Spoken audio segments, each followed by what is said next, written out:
We cannot just rely on the ocean. There are leaves around, and I know just the tune to accompany them, if you wish to hear it.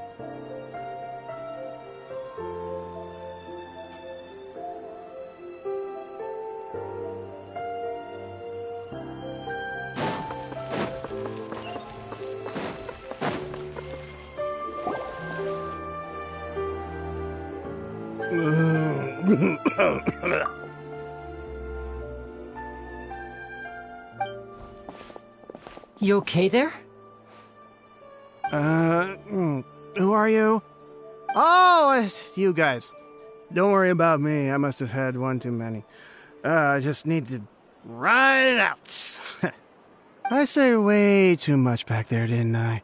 Yeah, I nearly talked myself into complete financial ruin. Note to self, no more drunken chats when Lorenzo's around.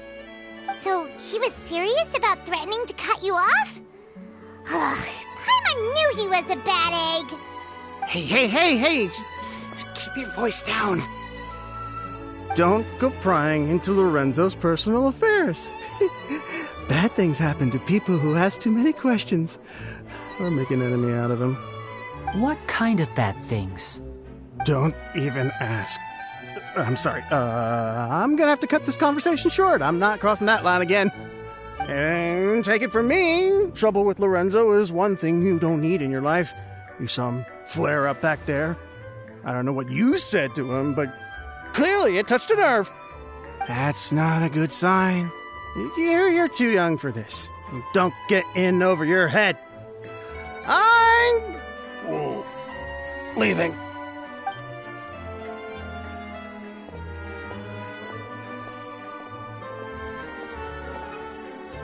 And there he goes. What do we do now, Lenny? Shh! I think we're being watched. Someone was listening in to our whole conversation. Don't say anything and don't look back. Any altercation in the city will attract the guards. We'd better take this elsewhere.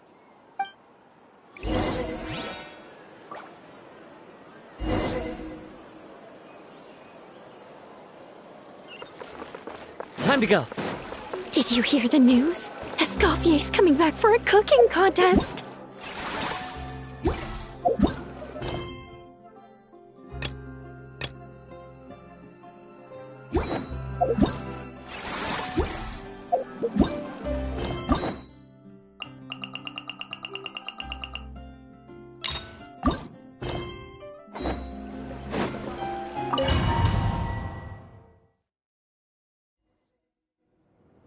Mesdames et messieurs, welcome one and all to the Hôtel de Bord and to this most exciting of cooking contests.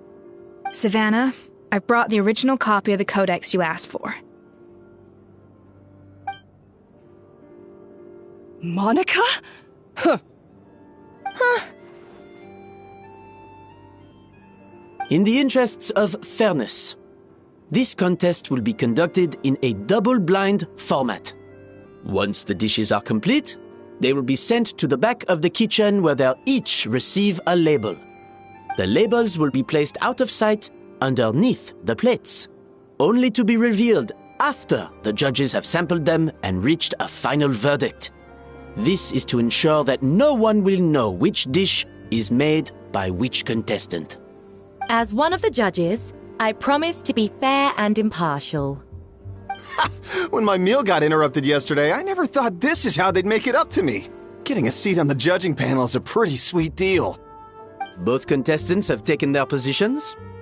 Then, without further ado, let the Hôtel de Bord cooking contest commence!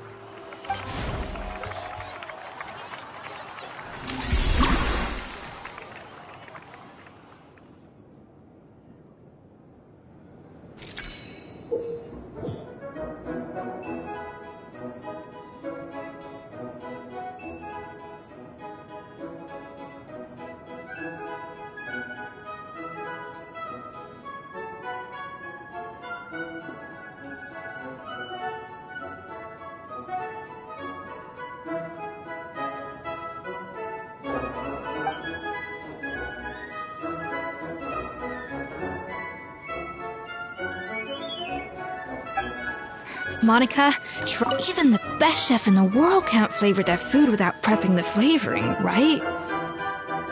Even the best chef in the world can't flavor their food without prepping the flavoring, right? Alphonse, Gaspar, get to work! Do not disappoint me. Looks like Even the best chef in the world can't flavor their food without prepping the flavoring, right?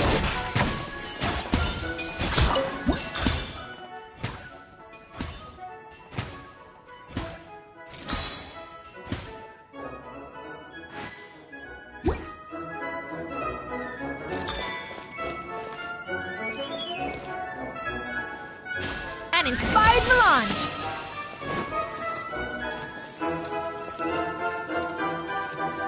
No recipe, no problem.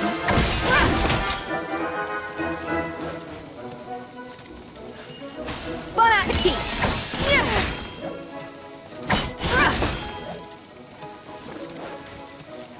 No recipe, no problem.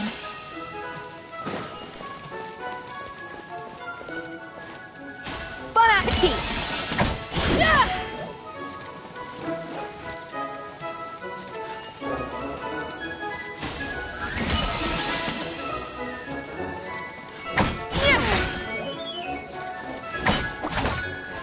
An inspired melange.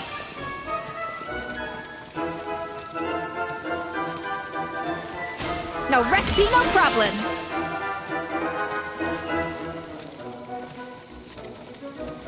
A little amuse-bouche.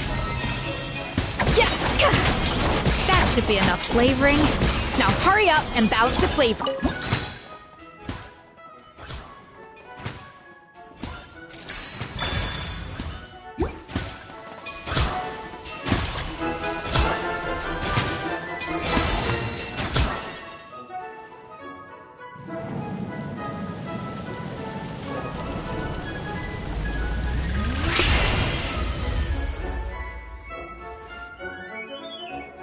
Come on, Escoffier!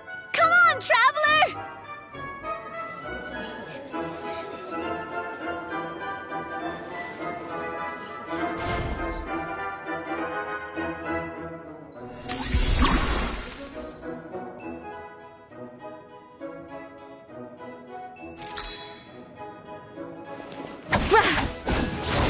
Yeah. Ha. Ka. Yeah. Cha.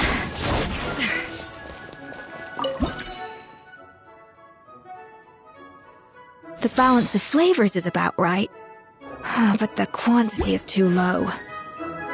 Alphonse! What are you playing at? Not how I taught you to do it! Stop horsing around and do it again! Yes, chef! Oh, tension in the ranks on Team Savannah. Will this slow their progress? For goodness sake, Savannah, what are you doing? Oh, get it. I've got to focus on my own dish.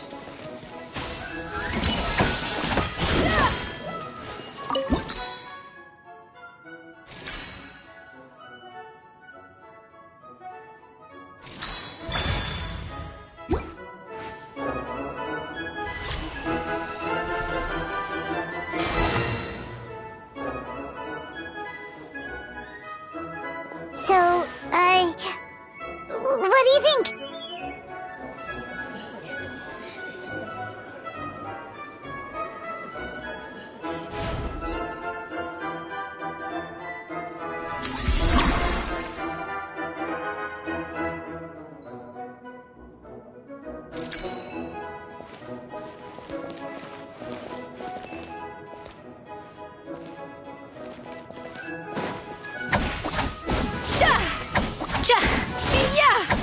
Escoffier is already on the final step of the recipe.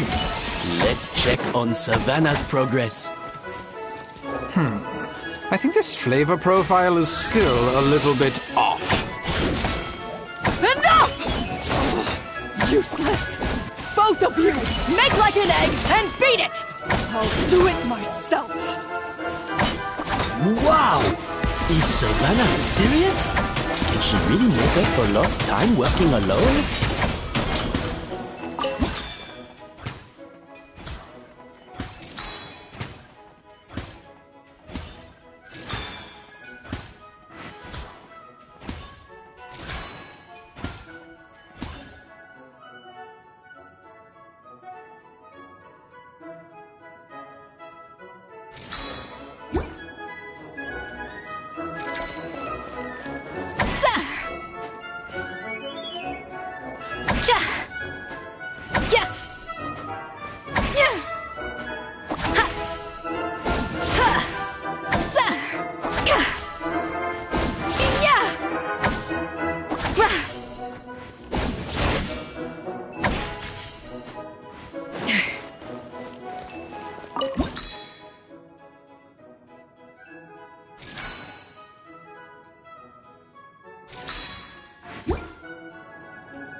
inspired melange.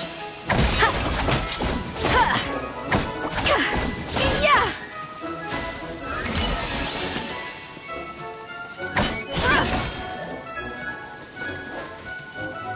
Bon appetit!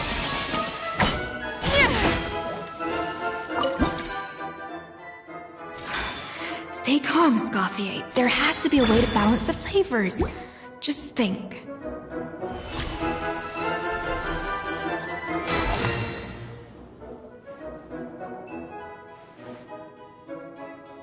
You can't match Escoffier's talent.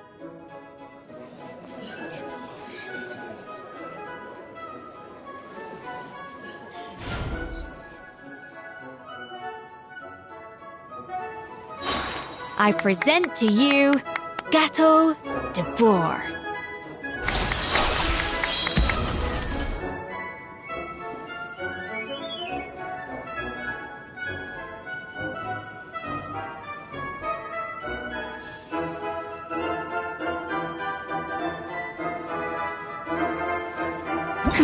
That went just as I expected.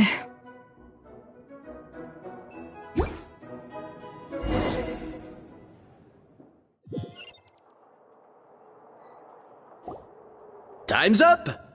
Contestants, please take your dishes to the back.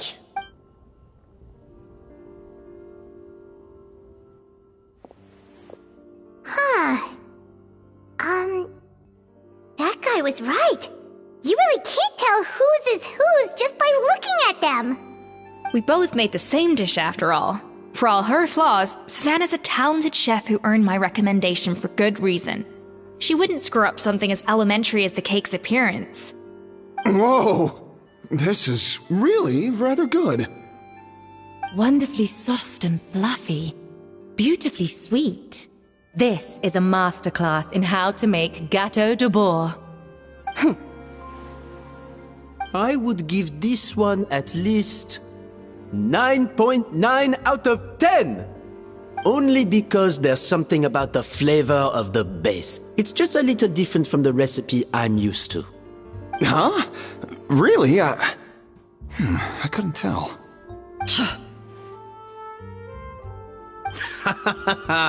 All right, on to gâteau number 2. I haven't had a single bite and already this aroma is a delight to the senses. I have a feeling that this gâteau will be a gâteau for the ages. How exciting! I'm gonna dig in.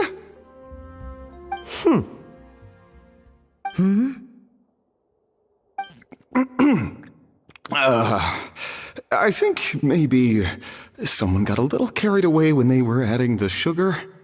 Not just the sugar, it's the flavors too. This is all over the place. Who made this? It appears the decision is unanimous. This gâteau is far below the standard we would expect. And Paimon thought this might actually be close. Turns out she can't bake to save her life. Something's not right here. Savannah may not be perfect, but no way is she this sloppy. I can now declare that the creator of the first gâteau has won this cooking contest.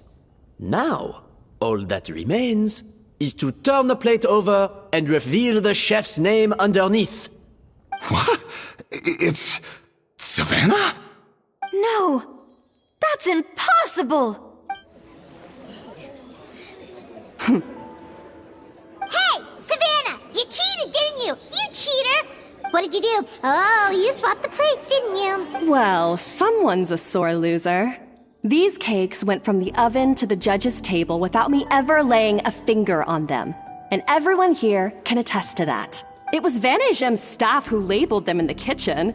If you're looking to accuse someone, why don't you start with them? Isn't it more likely that Escoffier's lost her edge? Oh, or maybe her assistants let the team down. You take that back! Judges, we demand a rematch. That's enough. What's done is done. As head chef, or rather as team lead, I take responsibility for the dish I served. Whatever went wrong and however it happened, I should have spotted it. Savannah, I didn't think you'd stoop this low just to beat me in a bake-off. What happened to your chef's pride? I don't know what you're talking about. If you want the Codex de Boer that much, you can have it. Escoffier, no! But you must promise me that you'll apologize to Firma and compensate him for everything you put him through. It's a little late to be negotiating terms. The contest is over and I won. That means you owe me the Codex, and I owe you nothing. Look, Savannah, you may have fooled everyone else, but can you really fool yourself? What I'm offering is to accept defeat without looking to expose what you've done. But only on the condition that you promise to stop putting so much pressure on your staff. Fine. I'll treat this as your final handover of duties from one head chef to the next. So, will that be all, ex-head chef? Or is there any other unfinished business you'd like to leave in my hands? I didn't mean that to be a scolding from your former boss. Just a word of advice from a fellow chef and a friend. But I don't know if you're even open to input from other people anymore. I know what I'm doing. I don't need your advice. All right, fine. I'm glad to hear it.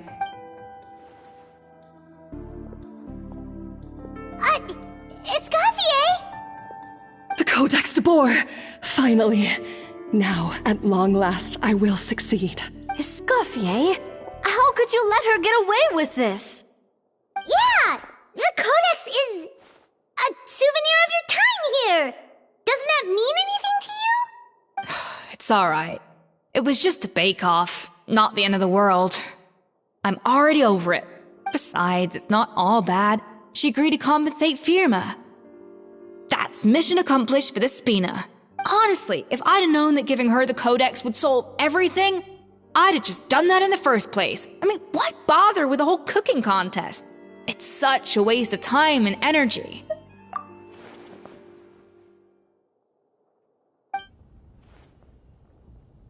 No. No!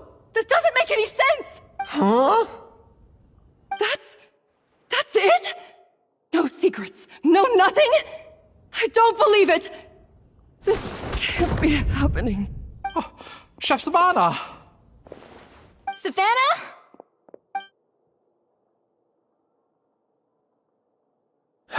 It's nothing life-threatening.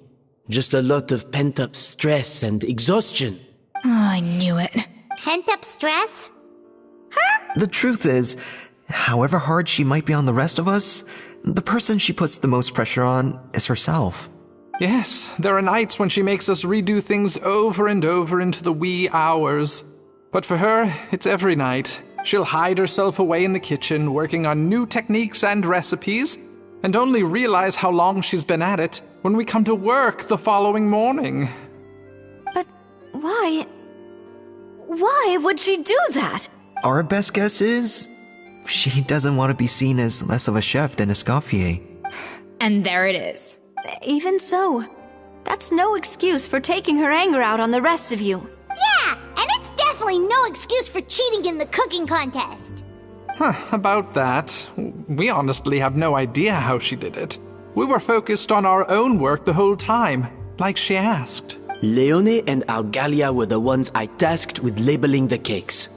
I've already spoken to them both. They're at a loss to explain it too. Not to worry. Come on, join me downstairs. I'll interrogate the guilty gâteau myself.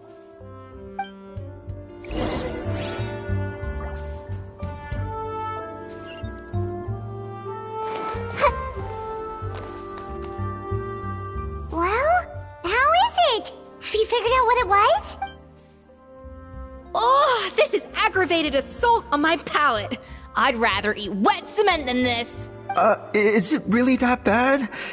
I made sure to taste test it before it was served. Oh, relax.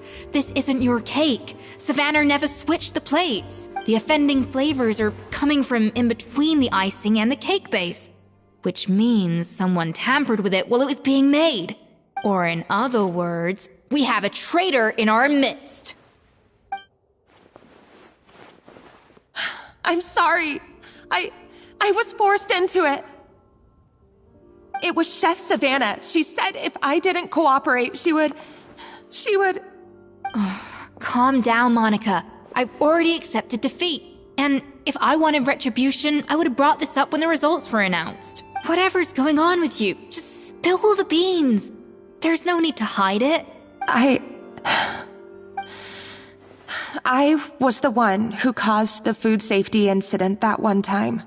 Food safety? Wait, you mean the Lumaline incident?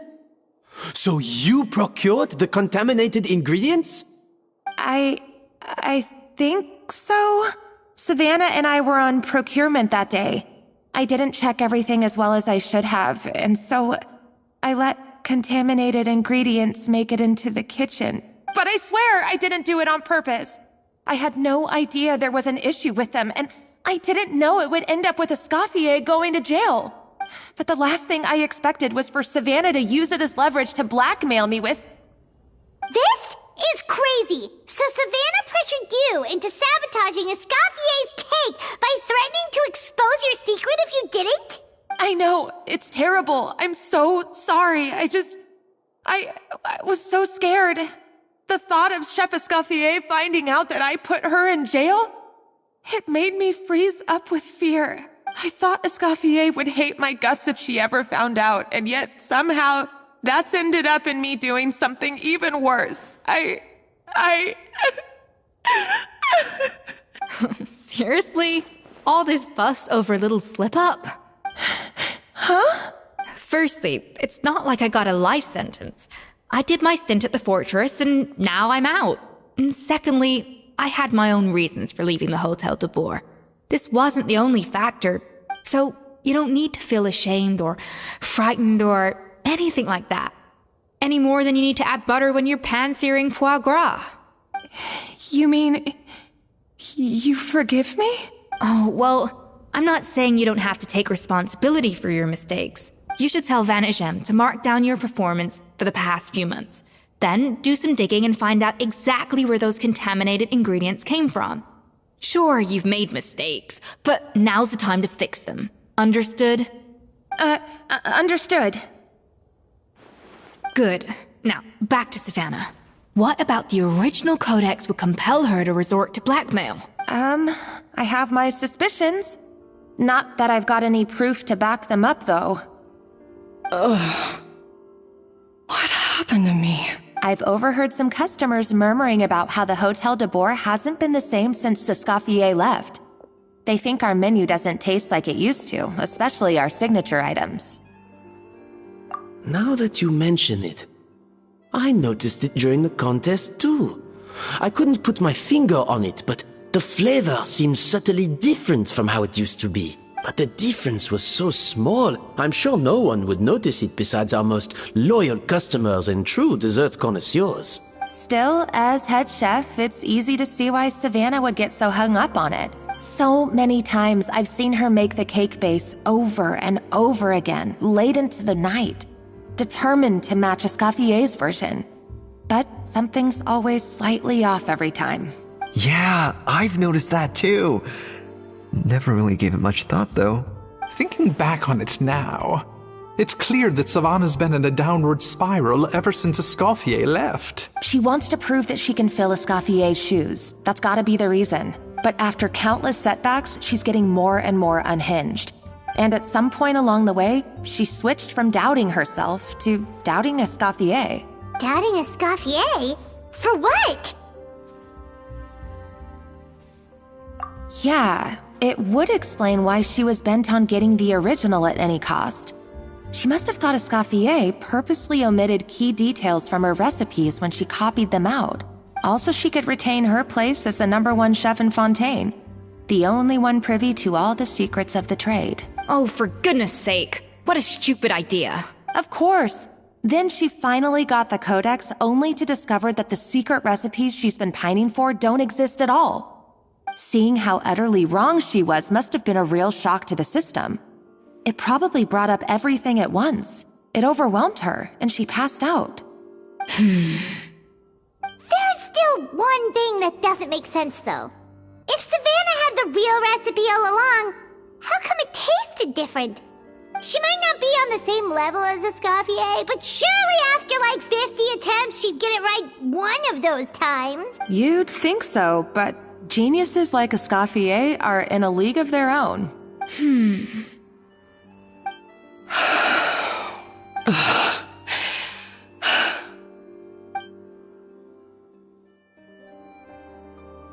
New head chef, you say?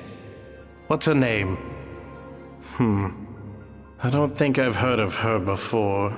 I wonder, can the Hotel de Boer keep its edge without Escoffier at the helm? This tastes different from last time. Is it undercooked or something?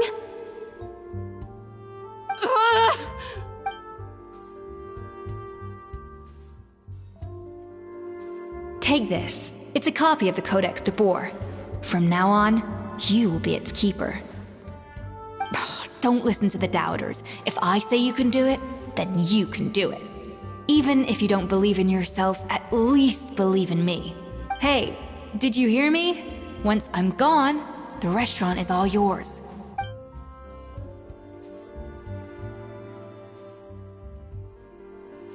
All this time, I've been blaming other people, but maybe I'm the problem.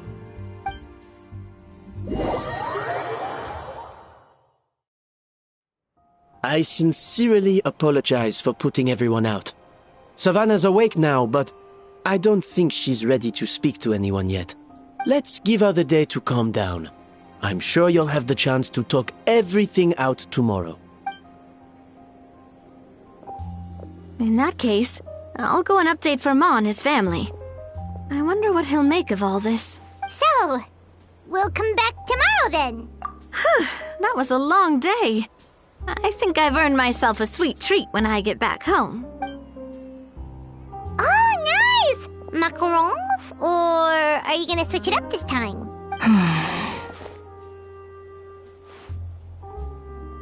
Traveler, how much do you know about the snow-winged goose? Every year, they migrate long distances in search of a suitable home. There's always one goose at the front whose job is to lead the flock. Fontaine poets often use the image of that goose to explore the ideas about leadership and genius. They usually imagine someone who's a cut above the rest, a model of perfection. But what those poets don't know is that during a migration, the lead goose is always changing. Once the lead goose shows signs of fatigue, it retreats to the back of the flock and allows another goose to take its place. So the truth is that leadership, with all the responsibilities and pressures that come with it, it's something that everyone takes turns at. But we humans completely miss that fact when we project our own ideas about social hierarchies onto them. I guess what I'm saying is, I don't buy into this notion that there's some sort of gulf between normal and genius. Cooking is a science, not magic. Given the same ingredients, same recipe, and same environment, I see no reason why two different people shouldn't be able to create the exact same dish. Of course, some people have a more sensitive palate than others, and some people are just born bolder or more conscientious. But these are all variables that can be accounted for with time and practice. I'd have no reason to expect so much from others if I believed that perfection can only come from the hands of a genius. The only reason I hold people to high standards is because, well, I believe they're capable of greatness. Okay, I've made up my mind. I'm gonna get to the bottom of why Savannah failed. And come tomorrow, I'll give her the scolding of her life, pointing out all the mistakes she's made along the way. Then she'll finally see the error of her ways.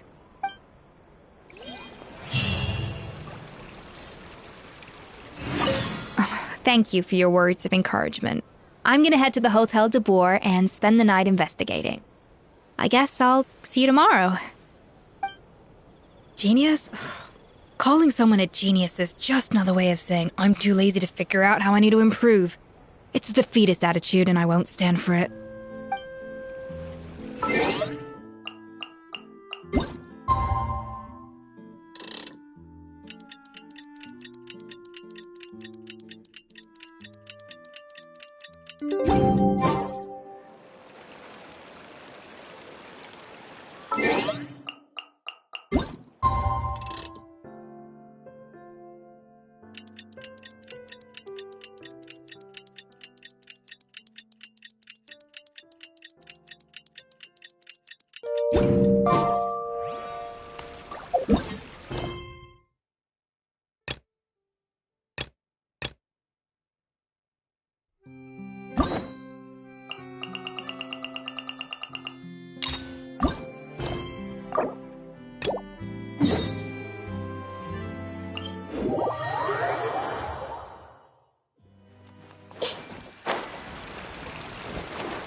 You followed us a long way.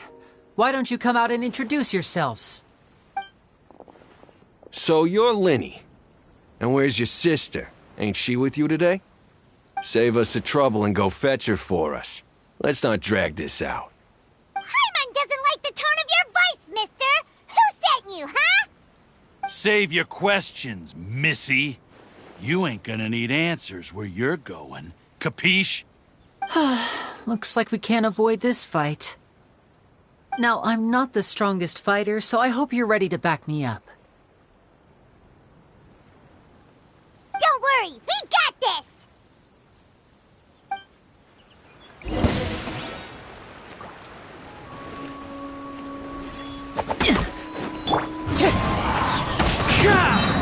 By royal decree. No rest for the wicked. Yoo-hoo! I see everything. Now disappear! Curses. They're tougher than we thought. Vision wielders are always trouble. Intimidation ain't gonna work like it did on the lady. Come on, let's scram! Hey, wise guys! We ain't through with you yet! Oh, they got away! Did you catch what they said just before they left? Something about intimidating someone else. Sounds like they just wanted to rough us up as a scare tactic, and they've already done it to someone else, but who?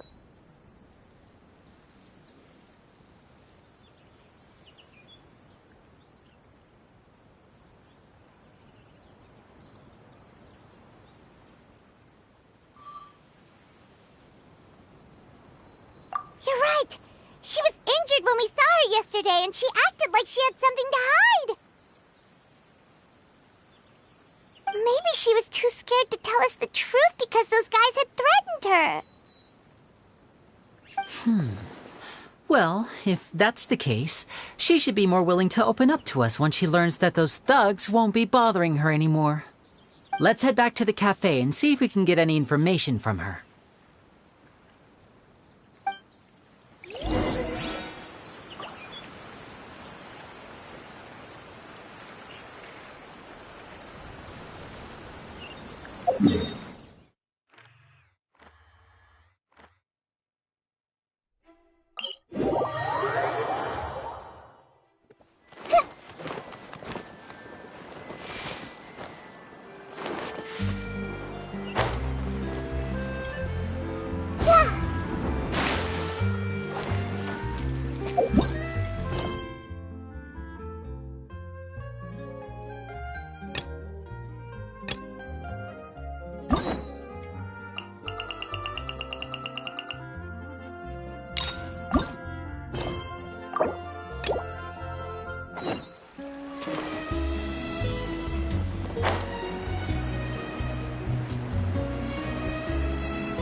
Gemma? You again. We just ran into the men who've been threatening you, and we gave them a taste of their own medicine. So, you can relax now. We're here to protect you. What? Why? I didn't tell you anything. Why would they come after you? Sounds like they're no strangers to you. That's putting it mildly. I know them all too well, and I hate them with every fiber of my being. It's been 10 long years, and still every time I try to look into Caesar's death, they show up and warn me not to do anything stupid. How do I know I can trust you? Do you really think you can get to the bottom of it all? And why are you doing this? I'm afraid I can't reveal all the details just yet, but I can promise you this. I will expose the Phantom Weasel's true identity. Because you see, this is a personal matter of the utmost importance. I give you my word. Trust me. Okay. How can I help you? I've heard that Caesar used to have a magic workshop where he kept a lot of his personal effects. If possible, I'd like to take a look at them. Do you know where it is? The Fleuve Sonde. But the place was sealed up by the police after his death, and no one's been there since. I also know that the Fleuve Sonde is dangerous territory. Lots of hostile groups lurking around. If you're serious about going there, please be careful. Understood. Lynette, you stay here and take care of Gemma. Don't let her come to harm. Got it. But if I'm staying here, I'm ordering dessert. I mean, bon appetit. But stay sharp, too. They're likely to come for you while I'm away. Okay. Alright. Power saving mode off. I'll start taking this more seriously now.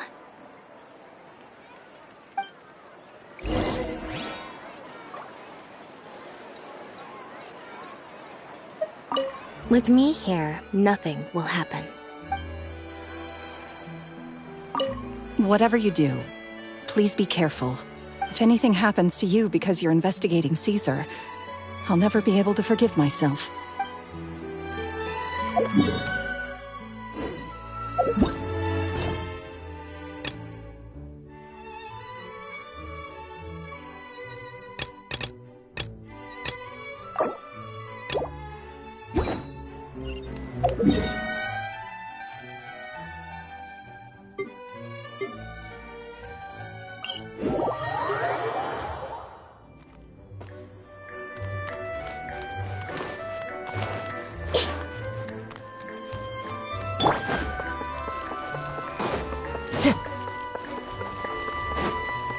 Time to go.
If Gemma gave us the right location, then the workshop should be right nearby.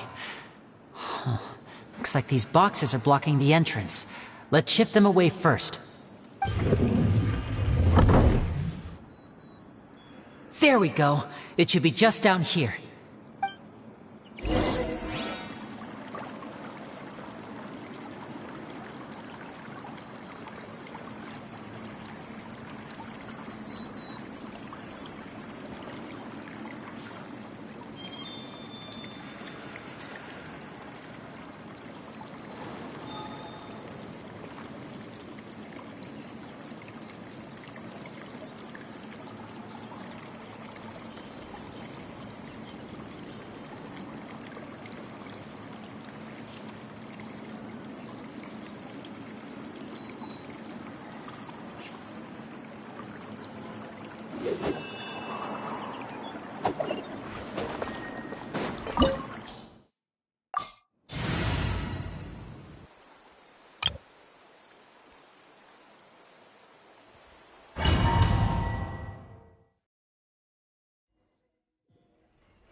was Caesar's workshop. Nothing suspicious here, just normal magic props. Let's head in further.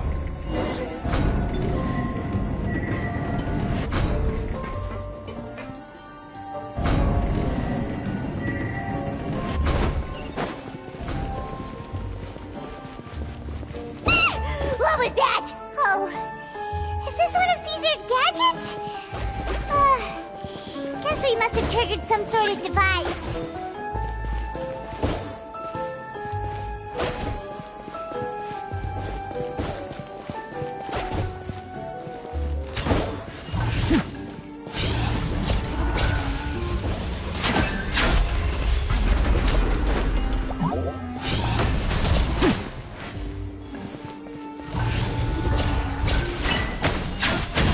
Front. Get out of here! Hold the line! Overruled!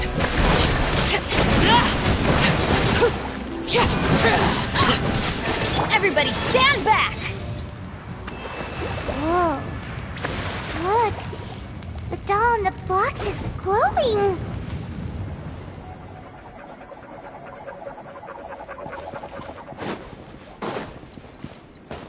Off we go!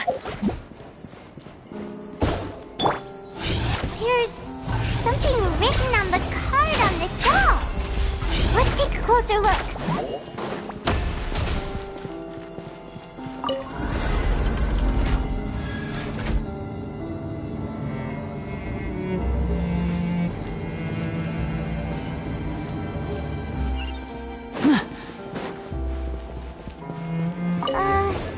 These magic boxes are moving. What do we do? One of them looks different from the rest. Let's investigate.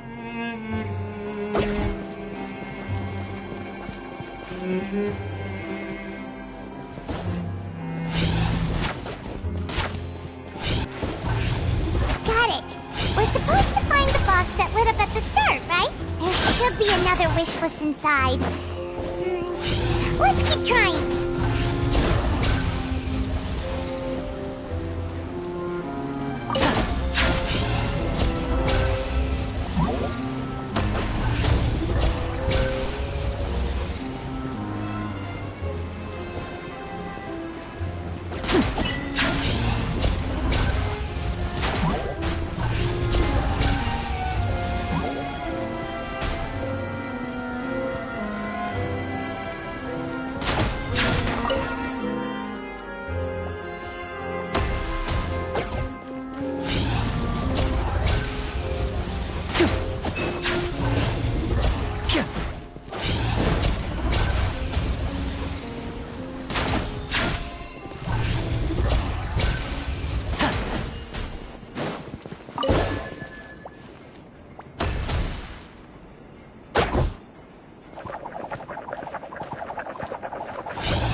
That's weird.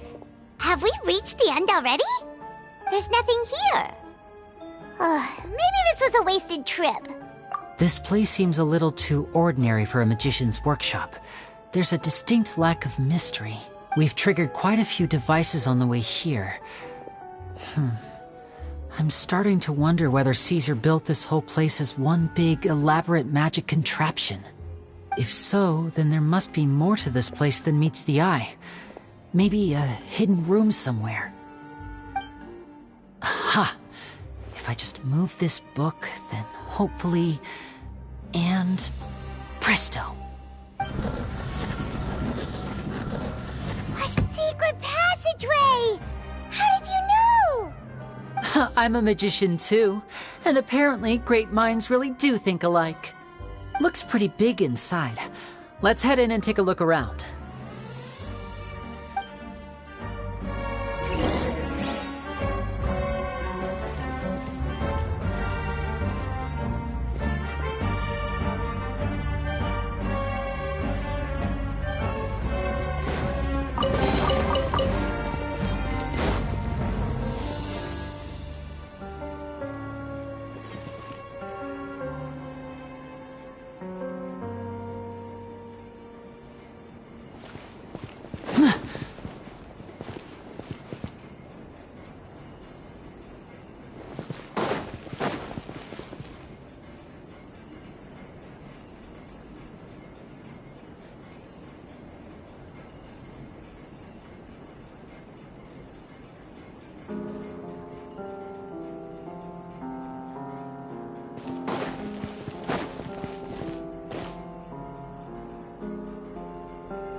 Allow me!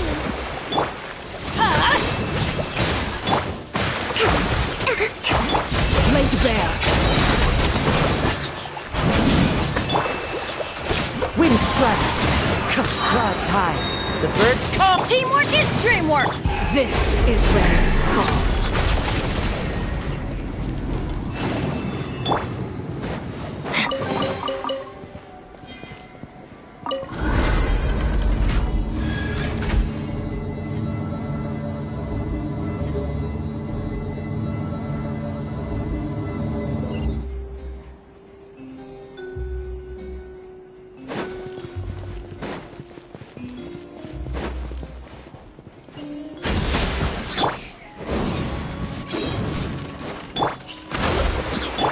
Transfixed!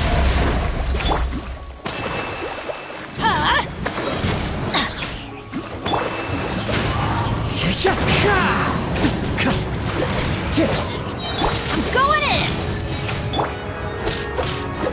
Fallen leaves, adorn my night! The wind knows me. Hold the line! A round of applause!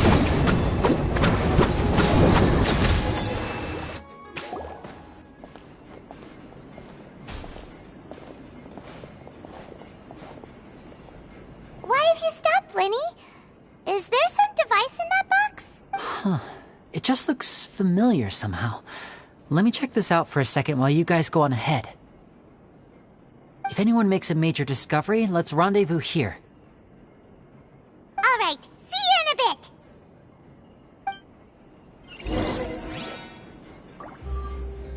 The placement of this device inside. If I remember correctly... Let's move out. Time to go.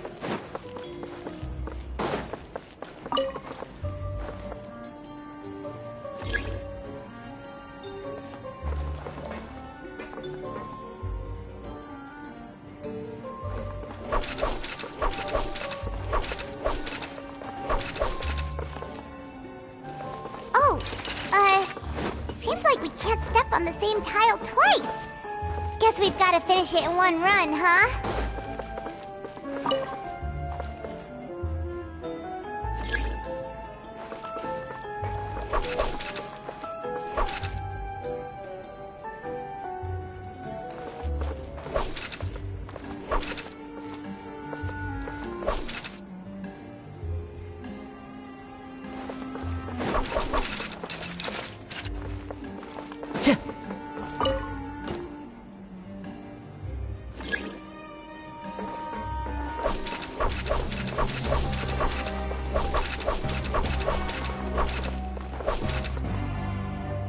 Time to go.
Take a peek inside it, shall we?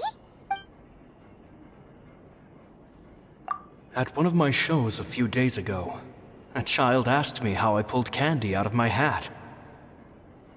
As a joke, I told the kid that the hat has a built-in wish-granting machine. Next thing I know, today a whole bunch of kids were pestering me to pull all sorts of things out of the hat. So I told them another white lie. The machine needs time to power up, but in the meantime, you can write your wishes down. Well, they took me up on that offer, enthusiastically. As I write this, I've only just got back from running around all over town, buying the things they wanted.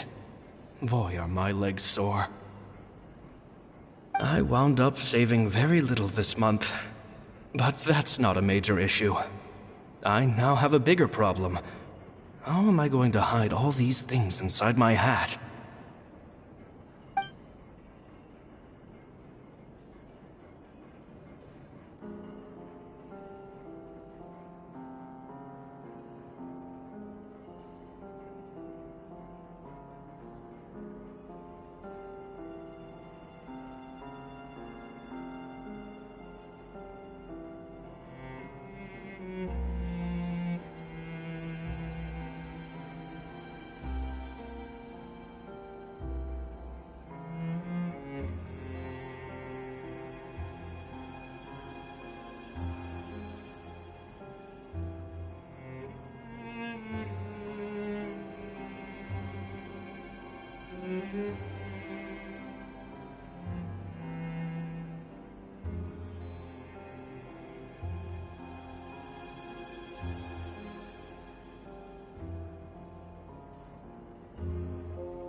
Two children came to talk to me after today's show.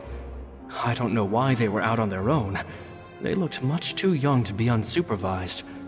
I do hope they got home safely. Anyway, they said that they wanted me to teach them how to do magic. It's not uncommon for children to ask this, of course, but I've never seen any of them as serious about it as these two. I told them that learning magic is very hard work, but that didn't faze them at all. It's like they already knew. They seemed so committed. I couldn't turn them down.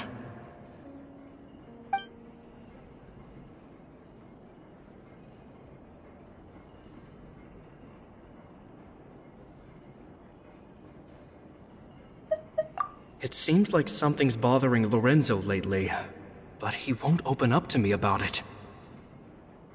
Surely he's not upset that I agreed to teach those two children. I'll have to talk him around. I have a good feeling about those kids. They're naturally talented, and it seems like they're not new to the world of magic. They have all sorts of fantastic ideas.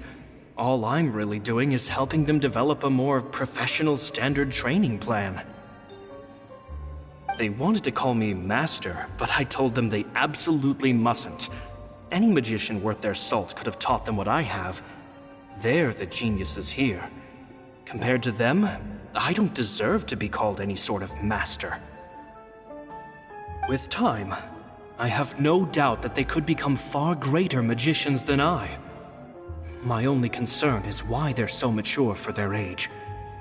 I fear they've had to grow up too fast. I don't dare to imagine what they must have been through. Gemma thinks so too. She doesn't like being around them. Says that their eyes are too piercing. They don't bother me, but then again, I've never been the sharpest tool in the shed.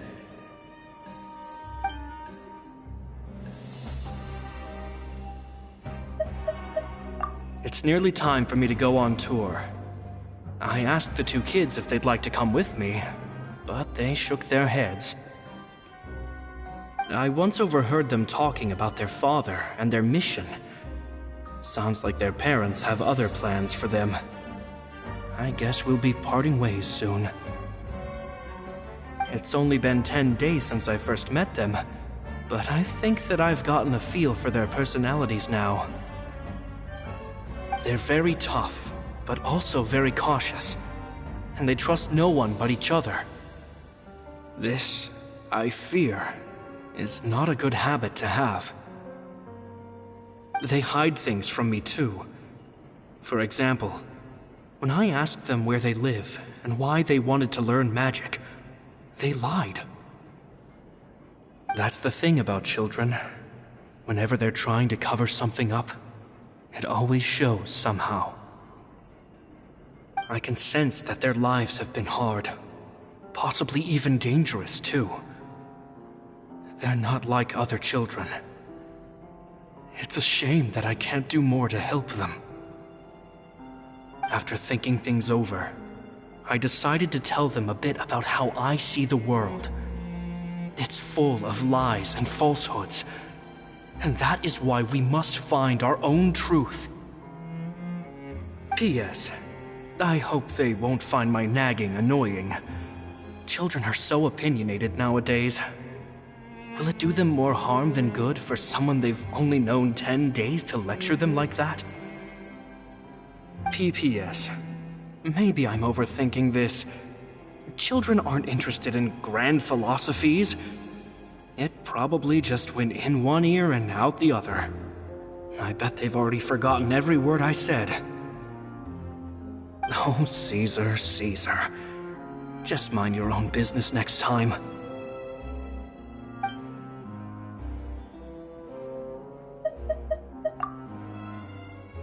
Two magic geniuses with a father and a mission, huh? Sounds a lot like he was writing about Linny and Lynette, don't you think? So did they meet Caesar when they were kids? Let's go ask Linny!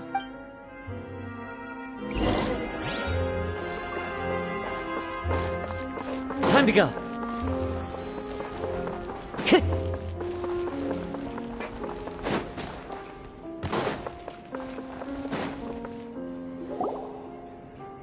Linny? Shh, hold that thought. As I expected, there's a lot of fishy things going on in this place. Fishy? Uh-oh, what have you found? All in good time. Before we go over our new leads, I want to tell you how a high-altitude escape is performed. First, the magician slots themselves into a magic box in full view of the audience. The box is then suspended high in the air, and a short while later, the base automatically opens. At this point, a dummy will fall out of the box, but it looks real enough to grab the audience's attention, and they start wailing and screaming.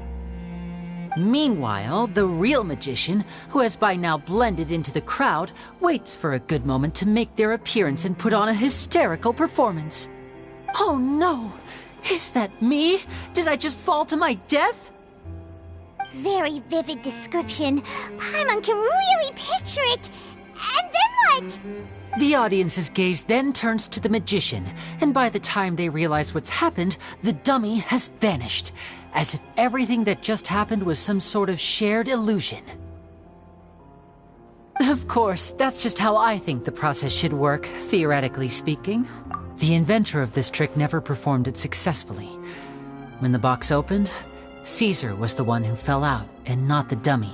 He fell right to the ground from the highest point of the opera house. No one could hope to survive that fall. Not without a vision, at least. And no one else has ever attempted this trick since. My understanding of how it works is just based on what I could gather from his notes and the relevant gadgets here in his workshop. So Caesar's famous high-altitude escape has never been done, huh? Paimon was about to say how cool it would have been to see it in person, but if it's that dangerous, it's probably for the best that no one else tries to do it. Wait a second. So if a dummy's supposed to drop out of the box, then where does the real magician go? How does he get out? Glad you asked. That brings us to the secret of said box. This box right here is the one that Caesar constructed himself to use in the performance, and it's not as simple as it looks. Inside, there's a device that only the magician himself would know about. Once the magician's inside and the box is lifted up into the air, the audience's view of the box is fixed at a certain angle. From where they're standing, they have a clear view of the front, sides, and bottom, but the back and the top are now no longer visible. At this point, the magician presses a button inside the box, opening a secret door out of view. He then escapes through this trap door onto the opera house roof, waits for the dummy to fall and distract the audience, and quietly returns to ground level. That's way simpler than Paimon imagined. Even Paimon could probably do it. Well, there's a little more to it than that, of course. The hardest part of this trick is controlling the audience's mood and reactions. That takes an exceptional degree of showmanship. There's the falling dummy, the miraculous reappearance, the pompous performing. Maybe the magician would even have themselves tied up before it begins to strengthen the impression that there's no escape. Many days and nights of careful research and painstaking practice would have gone into this, all culminating in a performance just a few minutes long, but one that still manages to transform the shock and grief of a tragic accident to the joy and laughter of a mesmerizing magic trick. Caesar was a highly accomplished magician. But unfortunately, even he didn't manage to pull it off. So, how did it go so wrong? You said you found some fishy stuff here. Have you figured out what really happened? I can make a pretty good guess. I looked into the case files. The magic box Caesar was using at the time of his death had the secret button I mentioned positioned on the right-hand side. And, sure enough, he always used his right hand as his dominant hand in public. Okay. But here's the strange thing. Most of the devices in this workshop have the mechanism on the left-hand side, including this box right here, which leads me to believe that Caesar was in fact left-handed.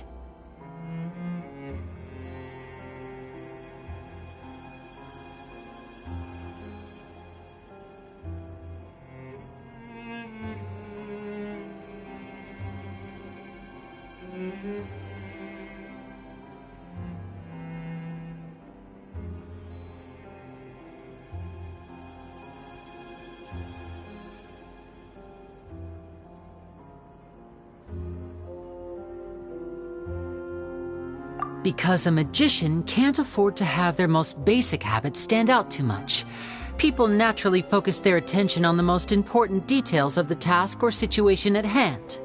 But a magician needs to be able to redirect an audience's attention at will so as to avoid arousing their suspicion. The essence of magic is getting people to believe a lie.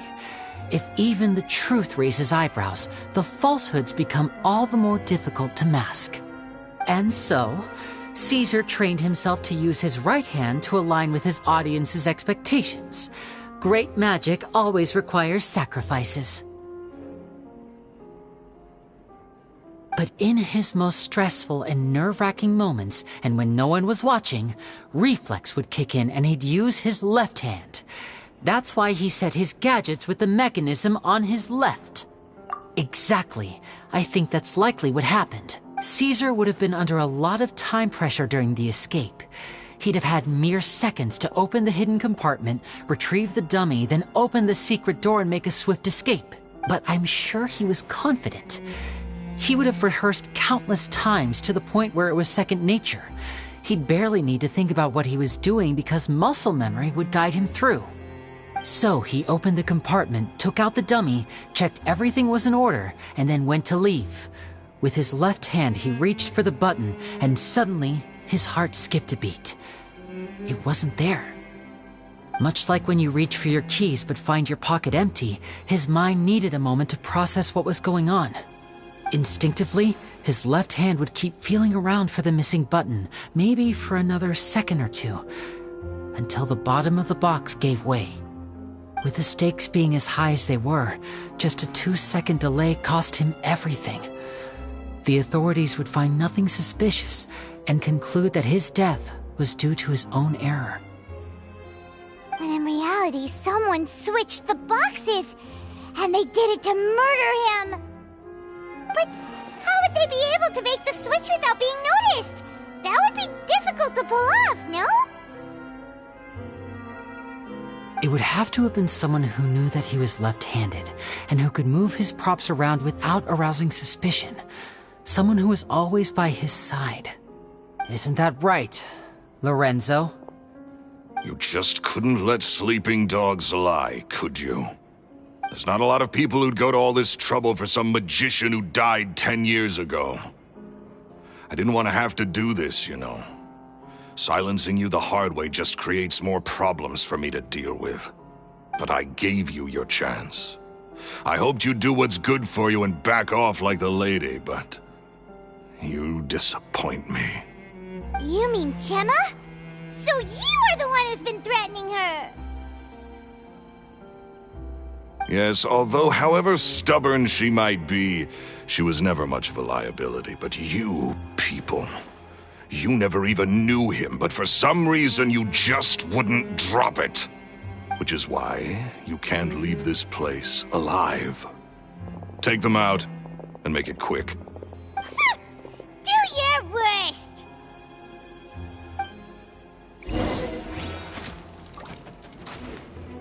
Rest and rebuild!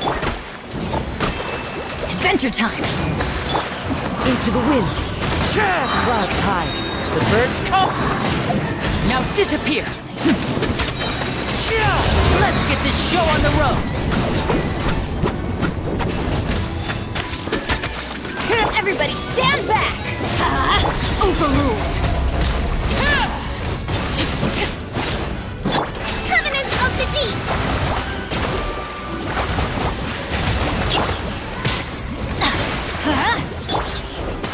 Everlasting as the moon! The wind knows me. Fallen leaves, adorn my night! Step right up!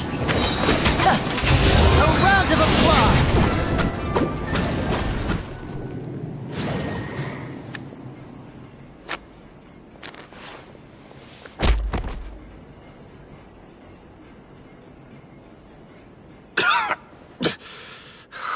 You kids are tougher than you look. Had enough yet, Lorenzo? Your cronies can't help you now.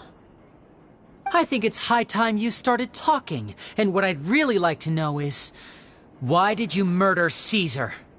If I had a mora for every time you said that man's name. Of course you idolized Caesar, everyone else did. But I was the real genius magician. Me! He was just an amateur who did cheap tricks for gullible children. I was the one who made magic into the fine art it is today. The aristocrats doffed their hats to me! So it was jealousy. Jealousy. Hatred, more like. I hated Caesar. All he cared about was his magic. He lived and breathed it. He poured everything into his street performances and his stupid tours like it was just a hobby to him, never bothering to think about Mora. What sort of fool devotes their life to the art of deception and never has a Mora to show for it? But the people loved him, didn't they? Oh, how they looked up to him. No one gave me a second look. All I ever heard was, "Oh, your master's amazing, isn't he?" Amazing. Yeah, so amazing that he was completely broke. Every other apprentice was living it up at their master's expense, but no, not me. I put in all the work, mastered all the skills, and it brought me nothing more. He forbade me from using magic to trick people out of their mora. There was nothing he hated more than that. And with his reputation in Fontaine, it was too risky for me to go it alone. As long as he was alive, if I dabbled in my own brand of money-making magic, he would expose me, and it would destroy me. I had to kill him. There was no other way. He had to go. And this was your only motive? It was reason enough. What other motive would I need? Well, I was under the impression that there might have been other factors at play. For instance, maybe you were in love with Gemma, but she was engaged to Caesar. In love with Gemma? Don't be ridiculous. Guess I was wrong about that then. Next question. Are you the Phantom Weasel? I am. Caesar was so strict with me. He insisted that his way was the right way, that the sole purpose of magic was to bring joy to the world. I never bought into any of that. I was more interested in the practical value of magic. Sure enough, it helped me fill my pockets with all kinds of valuable treasures. Oh, yeah! Charlotte told us that the weasel would steal whatever people valued, no matter how much it was worth. That's just how it looked from the outside. What would any thief want with second-rate loot? I've only ever targeted high-value items. I stole cheap things as a way of practicing my craft. It was other people's overactive imaginations that conjured up the preposterous image they then dubbed the Phantom Weasel. So, that's the story, huh? Well, I hope you're ready to tell it all over again during your trial. What choice do I have? You're a pack of wolves, and you've got me between your jaws. You've seen what's here, and my last-ditch effort to stop it getting out has failed. What else can I do? So be it. I've enjoyed power and wealth for the last 10 years, the likes of which Caesar could never give me. I wouldn't choose for things to end this way, but I regret nothing. Very well. In that case, I'll contact the guards. Traveler, Paimon, keep an eye on Lorenzo for me. I'll meet you just outside the workshop when I'm back.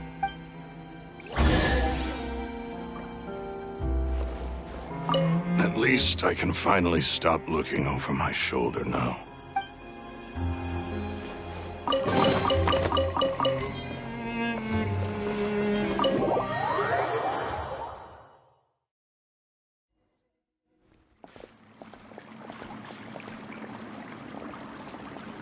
Lily has told me the whole story. Lorenzo, do you confess to the murder of Caesar and to framing him for the Phantom Weasel's crimes? Look who's finally developed a conscience. What kind of disciple murders their own master? I hope it was worth it, because there'll be hell to pay.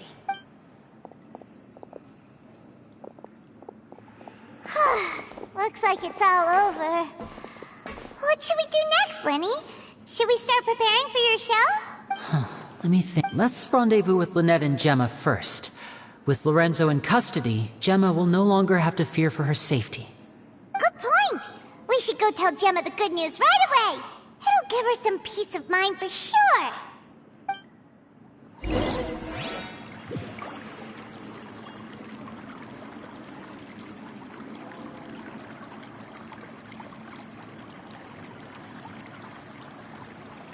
Hold the line!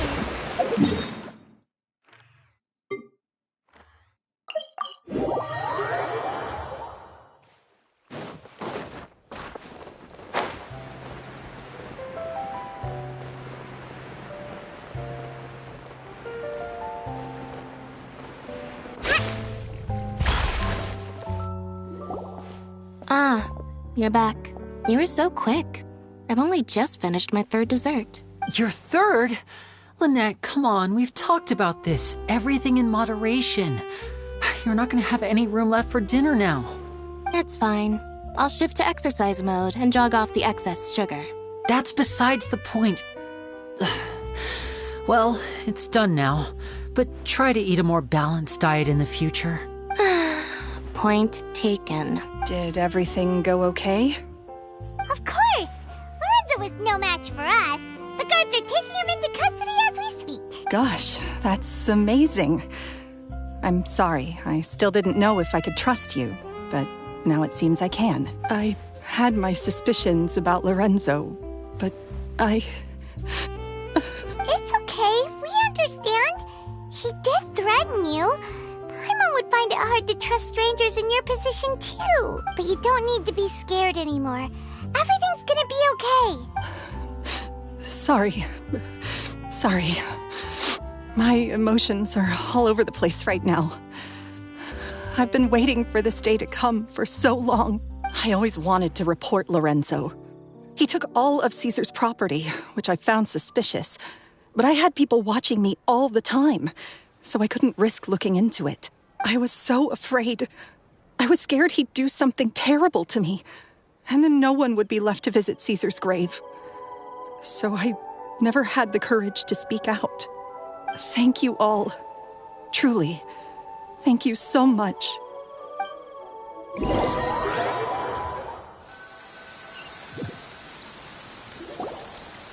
Thank you all for clearing Caesar's name. I never would have guessed that Lorenzo was the real Phantom Weasel. He never showed any signs that there were problems between him and Caesar in public. From the outside, it looked like they got along great. And to think that lowlife's been living life to the fullest all this time, while Caesar's name was getting dragged through the mud. It's a travesty. At least his soul can finally rest in peace now, thanks to your efforts. If only I'd realized before it was too late. Don't blame yourself, Gemma. This isn't your fault. Yeah, you still have the rest of your life to live. Caesar wouldn't want to see you spending it feeling guilty. Cheer up, Gemma. My brother's doing a magic show at the Opera House tomorrow evening. Would you like to come along? It might raise your spirits. This show will be a special one. We're holding it in Caesar's honor. In Caesar's honor? Really? Oh, thank you. I'll be there. Great. We'll see you tomorrow evening. Traveler, Paimon, don't be late. Don't worry, we'll be there. No way are we gonna miss out on a free magic show. Wait, Paimon feels like we're forgetting.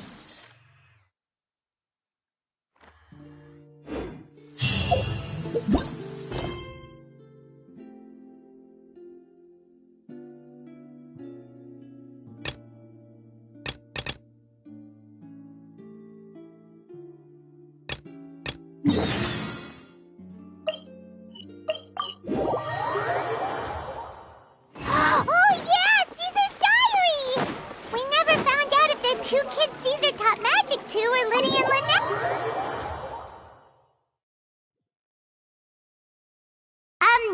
Why are we here so early? Our meeting with Vanigem isn't for a while. Check on her? Why? What happened? Oh no. Escoffier, are you alright?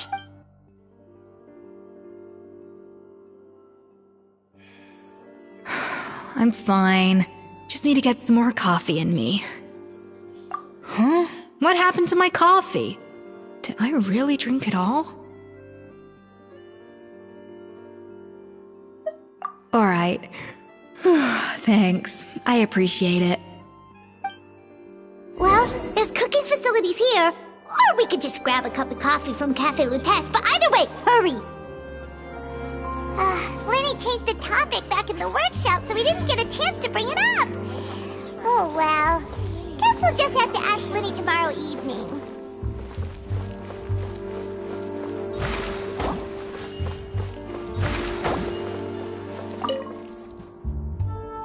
Coffee. Need coffee.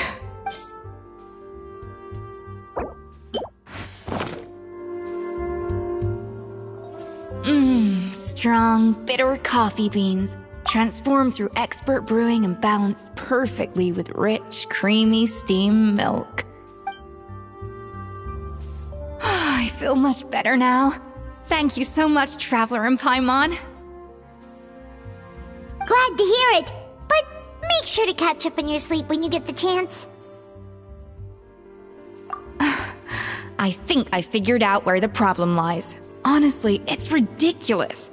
I don't know whether to laugh or cry. Wait, what investigation? What are you guys talking about?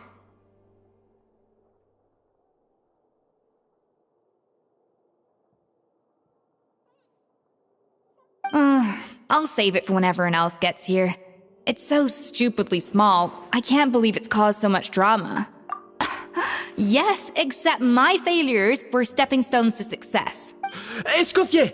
Have you seen Savannah? Huh? No, not since yesterday. Why? What's wrong? After seeing her home yesterday, we were all a little concerned about how she was doing. So, I dropped by her place early this morning to check on her, only to find an empty house with the doors wide open. I left Alphonse and the others to keep watch at her home, while I checked the Hotel de Bord. I'm worried something bad might have happened. If she's not here, then where could she be? Boss, Escoffier, bad news. Alphonse? You're supposed to be keeping watch at Savannah's house. We were, but then, just after you left, we found this stuff in her house. Oh, looks like a map with a bunch of random places circled. What does it mean? Wait a second. This feels familiar. I'm sure these places are all connected somehow. Of course, from the Codex. They're all places that Modeste explored on his adventures. Yeah, but I don't understand. The adventure logs in the Codex are too fragmented to be of any use. How come this map shows all the missing details? The Codex de Bord? Then, this place marked in red out at sea. Could that be the fabled birthplace of Gâteau de Bord? Seriously? So now she set her sights on finding the original recipe and beating Escoffier that way? Ugh, idiot! Does she have a death wish? Those ruins are thousands of years old.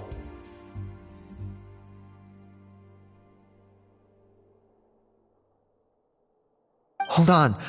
There's more. Besides the map, we also found these letters.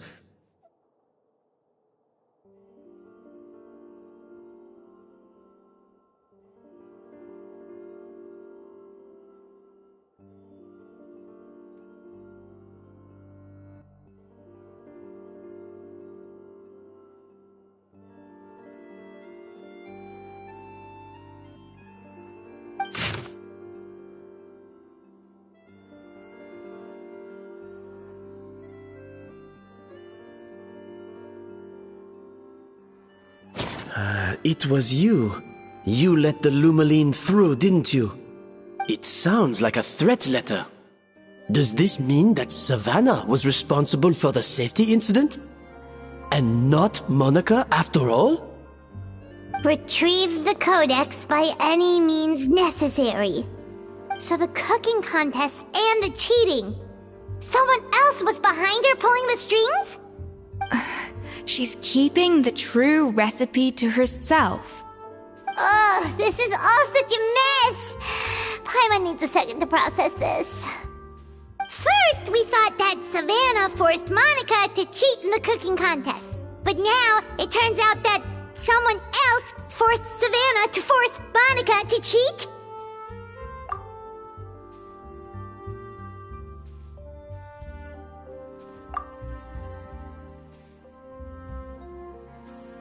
You're finally here. Of course. I should have put two and two together as soon as I read your threat letter. Even the suggestion that Escoffier was keeping secrets from me. It was all part of your grand plan, wasn't it, Monica?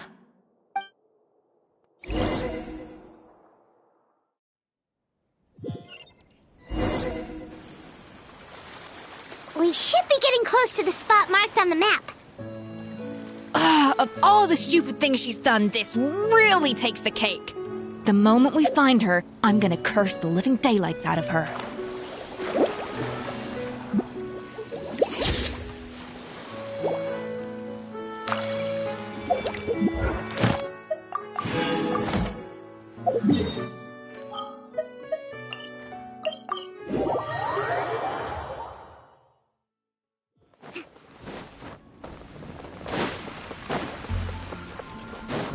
Let's move out. Ad Astra. Thank you for